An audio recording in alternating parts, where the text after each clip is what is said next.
15 grand. Is it loaded? Yeah, okay, so let's do this. Guys, welcome to the channel, and this is going to be a review of the Electric State. Now, I'll be honest up front, I'm a sucker for sci-fi movies. You know, anything that is robots, spaceships, or anything futuristic, I generally go for it, and I have more tolerance. So, for example, stupidity like this of, yeah, he's selling like a extremely rare single action cult peacemaker, and he's selling it loaded. All right, doesn't matter. The thing is, this is the Electric State movie with Chris Pratt and Millie Bobby Brown. That is, it is bad. It is a 2 out of 5 star. It is a do not watch movie. So basically the movie revolves around Millie Bobby Brown's character, and she has her brother's soul, basically, or mind, trapped in this robot here, and she has to find him because he's the key to everything. And he comes across Star-Lord, but different. And Star-Lord, I mean Chris Pratt, has Groot, or rather this robot thing here, and they both go into a nice big adventure, and the world has been taken over by this evil corporation that has basically created the internet.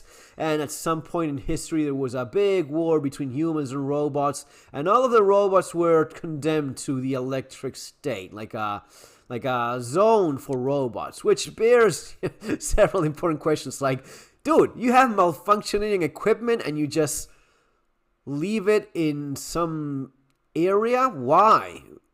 Just get rid of it. Just shut it all down. They're machines. They're not human beings. They're not living creatures. It's not some endangered species.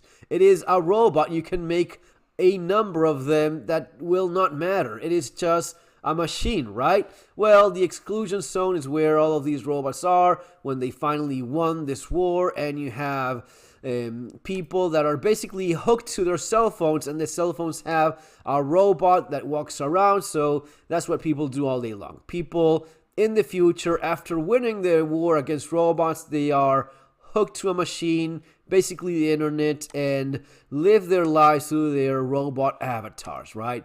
And you see the machine goes in, it's like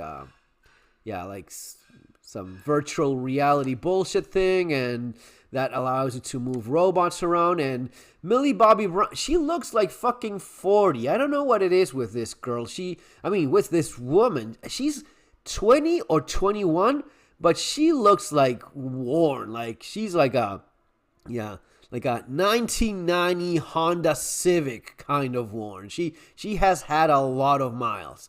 I don't know what it is. Nightlife, drugs, alcohol, just too much Hollywood producer. I don't know what it is. The robots in general make no sense. They're like advertising robots with big, giant, stupid heads and enormous like cats and peanuts, and there's no practical sense to it. I get it if you have one or two of these things for advertising, but why is it that everyone makes stupid robots? It has this 1970, 1960 advertising vibe to them. It is revolving a lot around aesthetics and really not enough around the actual content of the movie. The story makes no fucking sense whatsoever. Even, for the money that was, I think it was like $300 million, man. This is not cheap. And I bet a lot of that was, paying Chris Pratt and Millie Bobby Brown, but god damn it, all of the CGI involved here, it is quite extensive. And It is wasted. It is wasted because the story is bad. When you have the foundation of a movie is basically, you're telling a story, right? It doesn't matter if it's a book, a movie, a theater, whatever it is, you're telling a story. What story are you telling? It's something that someone wants to listen to? As an actual author myself, I know this, and I have my many flaws. I'm not great or anything like that, even though I've been fortunately very successful at it. I accept my limitations as an actual author and writer. Mostly my thing is about being conveying practical information. That's what my books are about. But I know a thing or two about writing. And if you cannot tell an engaging story, there's no point to any of this. And you know what unfortunately the key to all of this is who the fuck wants to listen to you? In my case, fortunately for me, there's a bunch of people that want. So yeah, that's great for my channels, for my books. Great, awesome, fantastic. Now, every once in a while, someone sends me hey, you know what? Could you please check this out? And it's this personal thing, this personal story, something about them, something about their parents, uncle. I want to tell the story of my grandma, and it's just not. It is not engaging. If people don't want to listen to it, there's no point to it. And that's the gigantic flaw of The Electric State. It is a story that no one wants to listen to. It is a movie that no one wants to watch. Unfortunately, once you're caught in, well, I don't know, let's just finish this thing. But it is a bad story. Mr. Peanut and Mrs. Postman and Mr. Baseball and Chris Pratt and Millie Bobby Brown with fucking, paintball. It is just not interesting, right? And that's the one thing. That's the one thing a movie cannot do.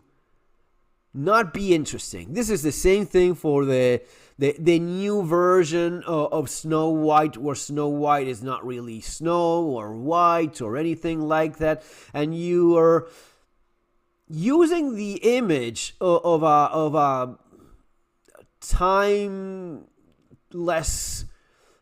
story that everyone loved, and you want to make it your own. You want to make it your own version of girl power, commie, statement, and no one wants to listen to that shit. No one wants to listen to that shit. Even if you paint it as Snow White, even if you use the image of Snow White in your own twisted, fucked up way, people don't want to listen to more of your banter, your ranting, your angry girl power feminist bullshit, and that's how things go. Now, this is not the case. It's just a bad story that makes no sense. Millie Bobby Brown has to rescue her brother that is being used by this corporation as a supercomputer, and the brother is hooked to a machine that is basically using him to be the internet, and and Mr. Peanut is there fighting the good fight for the robots, and the brother is actually in kind of pretty good shape, but I don't know, eventually the story comes down to Millie Bobby Brown pushing a couple buttons and basically killing her own brother to stop the internet and save the world and the robots from the evil corporation. And that's it. That's The Electric State. It is so fucking stupid. It makes no sense. So many things. It is non-stop. At times it tries to be funny. Maybe it is a little bit here and there with a quirky ass robots and how silly it all looks. But it's not a silly movie. It's trying to make she is gonna save her brother, and Chris Pratt is helping her along the way. These things are actually supposed to be believable, that they went to the headquarters of this global corporation, just basically walked inside as if nothing. It just makes no damn sense. Nothing here makes sense. Fuck, why is this thing gigantic in the head and with gloves like a cartoon, fighting against helicopters? It is idiotic, right? It's just unfortunately that a miss in so many ways. This story being the main thing. Photography, the pace. Chris Pratt, I mean, dude, you have to make Chris Pratt not likable, which he's not. He's okay. In the movie he plays, he's budget store Star-Lord, I guess. But it is not in his natural environment. He's like a fish out of water. He's thrown into this thing that is just not, it just doesn't work in any aspect. And fuck, I don't know. Millie Bobby Brown, she was She was great in Stranger Things, but that's it for her. She looks like an old woman. She cannot play a young teenager. I don't know. She cannot even play a 20-year-old, even though she is one. She just looks like shit. And this is nothing personal against her. She's probably a fantastic person, but it's just the way it is. It is something about the face, about the makeup. I don't know what it is, but she just does not look like a teenager or even a young woman. She looks like a middle-aged woman. She would be great like a young mom with a 5 or 10-year-old. Even though that is not her age, that's simply the way it looks. You know how it is that some people look, oh, she looks so young. She's 25 and she looks like fucking 15. Wow, good for you, girl. Well, this is the opposite. This is, yeah, Mr. Peanut looks better than you, Millie Bobby Brown. He's more believable as a teenager than the actual 21-year-old. I don't know why that is, but it is this way, right? Some people look unusually young. Some people look unusually old, no matter how young they are. And that's her. So she's in this weird place, and I've seen, what is it, that like the one from Sherlock Holmes, and they always put her in these girl bossy shitty movies. This one is not it. She's in theory pretending to be like a teenager trying to save her young little brother, basically, right? So she's not playing like a kick-ass girl boss. She's just a desperate teenager trying to find her brother, and Chris Pratt is supposed to be the one helping her along the way, and I guess that's how it goes. But yeah, man, you don't have an interesting story to tell, and if you don't have an interesting story to tell, nothing else you do matters. No matter how much money you throw at the CGI stuff, no matter how much special effects you have, and Chris Pratt, and very famous actors throughout the movie, really, and it's not as if they're bad.